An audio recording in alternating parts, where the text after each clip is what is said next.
Hola chicos, el video de hoy vamos a explicar dominios y reinos de la naturaleza. Vamos a tener como objetivo reconocer las características de cada dominio y reino de la naturaleza existente hasta el momento. Lo primero que tenemos que saber es que la categoría dominio es una categoría no muy antigua. Esta categoría fue propuesta por el investigador Carl Worth y su grupo de investigación en el año de 1977.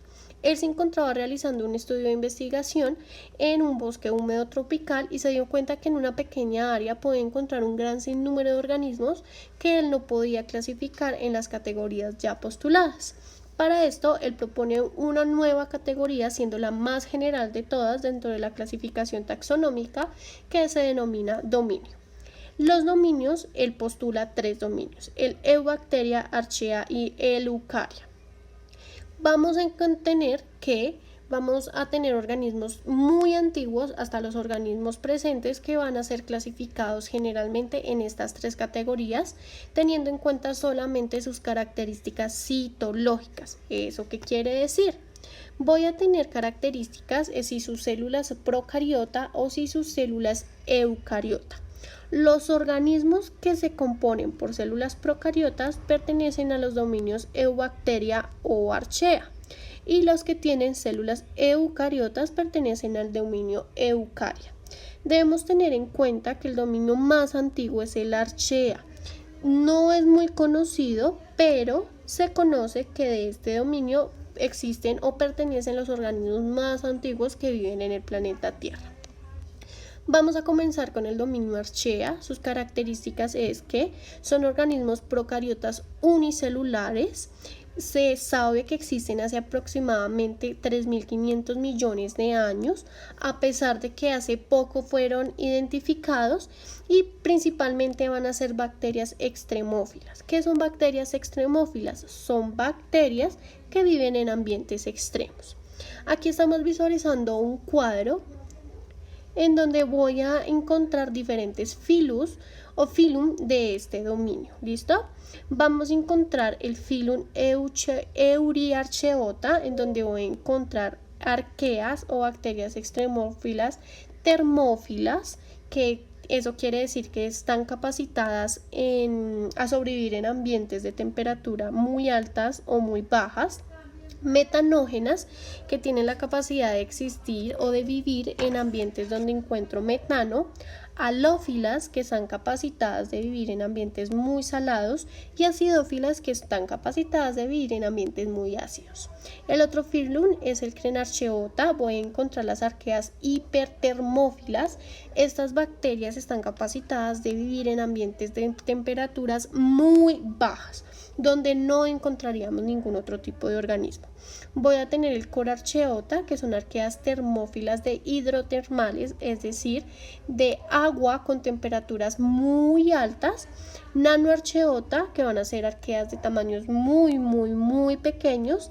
Y finalmente Taumarchaeota, que son archeas o bacterias que oxidan el amoníaco. ¿Cómo voy a diferenciar estas bacterias con las otras bacterias? Tengamos en cuenta que estas bacterias son bacterias extremófilas. Cualquier bacteria que esté capacitada en vivir en un ambiente extremo pertenece al dominio Archaea. Voy a encontrar el otro dominio, que es el dominio Eubacteria. Las características principales de este dominio es que van a ser bacterias o procariotas unicelulares.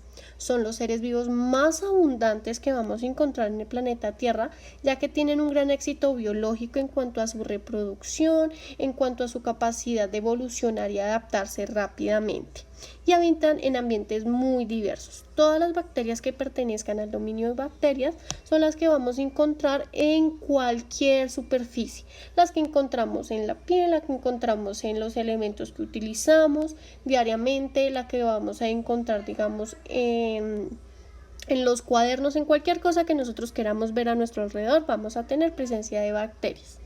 Dentro del dominio Eubacteria vamos a encontrar otros filum. Algunos de ellos son los siguientes. voy a encontrar que el filum Actinobacteria, voy a encontrar las bacterias descomponedoras, que son las fundamentales dentro de los ecosistemas, ya que ellas se encargan de devolver la materia orgánica al suelo y que haya un ciclo en cuanto a los nutrientes. Voy a encontrar otro filum que se llama las Clamidiae, que son bacterias patógenas presentes en los humanos y causan enfermedades de transmisión sexual, principalmente una enfermedad muy conocida que se llama la clamidia. Tengo el filum Cyanobacteria, que son bacterias fotosintéticas con presencia de lo que van a ser cloroplastos para la producción de oxígeno principalmente. Se conoce que estas cianobacterias fueron una de las principales que ayudaron a la producción de oxígeno masivo en tiempo de evolución del planeta Tierra. Tengo las proteobacterias, que es un grupo muy diverso de bacterias, y entre ellas encontramos el género Salmonella y la especie Escherichia coli, que son una de las bacterias más conocidas ya que producen enfermedades. El filum Firmicutes, que es otro filum muy diverso y numeroso de bacterias, y va a incluir el género Bacillus. Finalmente entramos al dominio Eukarya. Dentro del dominio Eukarya voy a encontrar todos los organismos que tienen células eucariotas. Para esto ya no voy a mencionar filum, sino reinos. Listo, que es una categoría un poco más grande, un poco más específica dentro del filum. Voy a encontrar el reino Plantae, animal, fungi y protista principalmente. Comenzando con el reino protista, que pertenece al dominio Eukarya, voy a tener organismos como van a ser las algas y los protozoos. Dentro de las algas y los protozoos quiere decir que el reino protista tiene organismos tanto unicelulares como multicelulares. Acá tenemos diferentes ejemplos de organismos. Estas de acá van a ser las algas. Tengo algas verdes, algas pardas, algas rojas, dinoflageladas y algas doradas. Y también tengo el ejemplo de los protozoos, que son estos organismos unicelulares presentes en ambientes acuáticos como una sola gota de agua, que va a encontrar tanto los flagelados, los amebocitos, los protozoarios y los ciliados. Voy a tener el reino fungi. Dentro del reino fungi voy a tener todos los organismos que nosotros llamamos hongos. Este reino es bastante particular porque sus organismos o las características es que primero tenemos organismos eucariotas, es decir que su célula posee un núcleo, son heterótrofos, quiere decir que ellos necesitan conseguir su alimento. Voy a encontrar tanto organismos unicelulares como multicelulares y van a caracterizarse porque la pared celular tiene presencia de quitina. Esta sustancia de acá es la que hace que los hongos sean más aparentados o cercanos a los animales. Así no lo creamos, los hongos evolutivamente tienen un parentesco gracias a la quitina evolutivo con los animales y no como las plantas como se suele creer. Esta de acá son las estructuras principales de un hongo, que es lo que nosotros llamamos una seta. Recordemos que la seta no es el hongo como tal, sino el aparato reproductivo del hongo, pero pues es lo que más conocemos de esto. Voy a encontrar un sombrero, voy a encontrar un pie, unas lamelas que son las que tienen las esporas para que los hongos se puedan reproducir, una hifa que van a ser como las raíces del hongo, pero no son raíces, sino que va a ser como el hongo como tal, y la acumulación de hifas me forma el micelio. Voy a tener diferentes tipos de clasificación dentro de este reino. Voy a tener lo que es los hongos parásitos, que son hongos que tienen una asociación con otros organismos, pero les causan enfermedades. El hongo se ve beneficiado, pero el hospedero se ve afectado.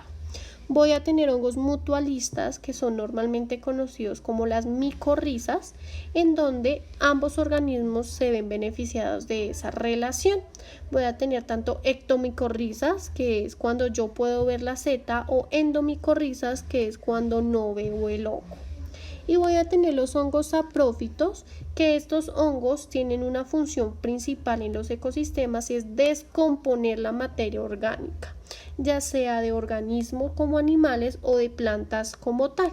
Van a encontrarse o normalmente las vamos a encontrar en el suelo, en la hojarasca, que es toda la hojita que baja o que cae de los árboles. Entonces se acumula en el suelo, ellos crecen ahí, las esporas encuentran sus condiciones propicias para crecer y ellos comienzan a degradar toda esa materia para devolverla en el suelo. Pero también voy a encontrar otros estilos de vida, otro tipo de clasificación que ya va a ser por estructura, pero pues eso va más adelante. Voy a tener el reino Plantae. Dentro del reino Plantae voy a encontrar células, organismos con células eucariotas.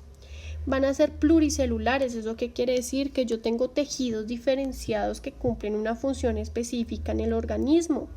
Voy a tener la presencia de cutícula. La cutícula es una capa externa que cubre o protege a este organismo y son organismos sésiles. ¿Eso qué quiere decir? Que son incapaces de tener un desplazamiento dentro del terreno donde ellos crecen. Voy a tener diferentes clasificaciones o tipos de hongos, de plantas. Estas plantas se clasifican en plantas vasculares y no vasculares. Las no vasculares son las que no tienen estructuras reales como tal. Un ejemplo de ellas son las briófitas. Las briófitas son estos organismos de acá de un tamaño muy pequeño que tienen estas características. Absorben mucha agua con su superficie, con su cuerpo, es por eso que las vamos a encontrar normalmente en el suelo donde tengo presencia de agua. Carecen de raíz, tallo y hojas verdaderas. Si ustedes miran y observan esta planta, yo no puedo identificar una hoja, no puedo identificar un tallo, no puedo identificar una raíz, y a pesar de que no tiene estas estructuras, lo que tienen son rizoides, cauloides y filoides. Así se llaman las estructuras de las briófitas y se reproducen tanto de forma asexual y sexual. Voy a tener ya organismos como los peridófitos o los helechos. Los helechos son plantas muy antiguas, las cuales tienen las siguientes características. Son plantas sin semillas, es decir, no voy a encontrar ningún fruto ni una semilla en estas plantas. Ellas los que tienen son como unas esporas en sus hojitas, las cuales cuando pasa el viento, ellas las dispersan y así se reproducen. Poseen vasos conductores, eso quiere decir que yo ya puedo identificar las estructuras de estas plantas, y poseen lo que es un rizoma y sus hojas se llaman frondes. No tiene una estructura normal de una planta, por eso se conoce que es una de las plantas más antiguas que existen. Y tengo finalmente las gimnospermas. Las gimnospermas son plantas también vasculares, ya son más conocidas, son lo que nosotros llamamos pinos. Estas producen semillas desnudas, que son estas de acá, lo que nosotros normalmente conocemos como piñas, utilizamos en la Navidad. Tienen un ciclo de vida muy lento, por eso los pinos suelen ser muy viejos cuando ya están en etapa adulta, y generalmente son leñosas y arbóreas. Leñosas es que producen madera y arbóreas es que son árboles. Y las más conocidas y hermosas que existen dentro de este reino se llaman las angiospermas. Son todas las plantas donde yo voy a encontrar frutos carnosos, de ahí sacamos todas las frutas, es decir, la manzana, la naranja, etc. Voy a encontrar diferentes flores de diferentes colores. Esta es una adaptación reproductiva. Por medio de las flores, ellas atraen a otros animales, les dan néctar y gracias a los animales, ellas polinizan otros lugares. Y algunas poseen hojas que caducan en el invierno, eso quiere decir que sus hojas caen en el otoño para estar totalmente desnudas en el invierno y volver a regenerarse en el verano como tal. Hasta aquí dejamos. El próximo video ya es de reino animal, ya que es uno de los reinos más diversos que vamos a encontrar. Espero que el video les sirva como ayuda para retroalimentar y